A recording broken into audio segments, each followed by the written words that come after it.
Abonnez-vous à notre chaîne Madrida Club et laissez-nous le maximum de likes pour ne rien manquer des dernières analyses et des actualités du Real Madrid.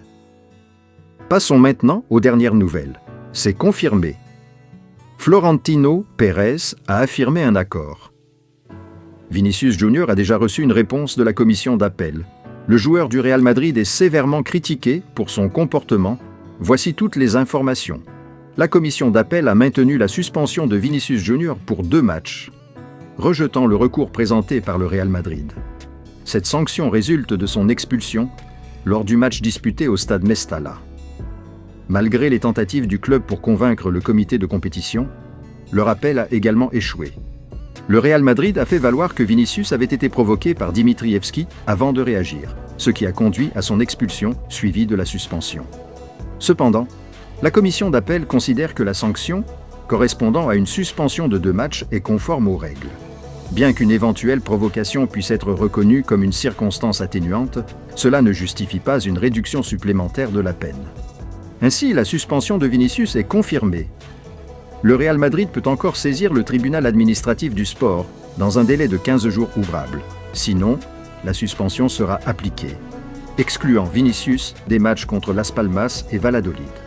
Aurélien Tchouaméni et Carlo Ancelotti ont été au centre des discussions après le match disputé en Arabie Saoudite. Tchouaméni, aligné comme titulaire en défense aux côtés de Rudiger, a été particulièrement ciblé par Lamine Yamal, Lewandowski et Rafinha. Bien que Rudiger ait montré une performance en demi-teinte, c'est Tchouaméni qui a été la principale cible des critiques. Lucas Vázquez a également été critiqué, notamment pour son incapacité à jouer en tant qu'ailier. Pendant ce temps, Raúl Asensio gagne du temps de jeu, mais reste un joueur de réserve sous Ancelotti. Tchouaméni, de retour après une blessure, a repris sa place malgré le bon rendement du défenseur canarien récemment. L'ancien joueur du Real Madrid, Santiago Cañizares, a exprimé une opinion tranchée sur la performance de Tchouaméni. Il a déclaré « Tchouaméni n'a pas une lecture défensive efficace, ce qui pénalise l'équipe lorsqu'il joue à ce poste. Cela affecte également sa confiance. Bien qu'il soit talentueux, il n'arrive pas à s'imposer dans ce rôle. » Cañizares pense cependant que cette défaite pourrait être bénéfique pour l'équipe. Il a ajouté « Cela servira à renforcer l'intensité et la mentalité du Real Madrid en championnat. Les défaites enseignent des leçons qui rendent l'équipe plus humble et concentrée. » Par ailleurs, des rumeurs indiquent que le Real Madrid aurait conclu un accord pour que Xabi Alonso, actuellement entraîneur du Bayer Leverkusen, prenne la tête de l'équipe la saison prochaine, succédant à Carlo Ancelotti. Cette décision a été bien accueillie par les supporters, qui voient en Alonso un entraîneur prometteur pour guider l'équipe vers de nouveaux succès. Carlo Ancelotti, de son côté, subit des critiques croissantes après la défaite 5-2 contre le FC Barcelone en Supercoupe d'Espagne, jouée en Arabie Saoudite. Bien qu'il ait été un pilier des succès récents du club, des doutes persistent sur sa capacité à continuer.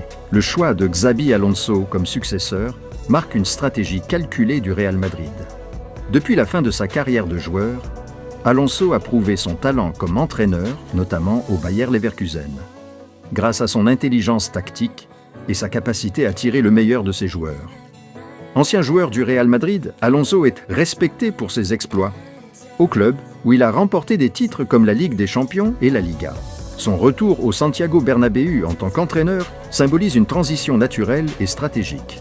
Enfin, Kylian Mbappé a connu un mélange de frustration et de mise en avant lors du dernier Clasico. Malgré une défaite 5-1, Mbappé a été le seul joueur à offrir une lueur d'espoir aux supporters madrilènes. Il a marqué un but impressionnant, démontrant vitesse et habileté face à la défense du FC Barcelone. Son évolution récente laisse espérer un rôle central pour l'avenir de l'équipe. Avec ces nouvelles, le Real Madrid entre dans une nouvelle phase de transition, avec un objectif clair, rester au sommet du football mondial et élargir son histoire glorieuse. Si vous avez aimé cette vidéo, n'oubliez pas de liker et de vous abonner pour suivre toutes les nouveautés du Real Madrid.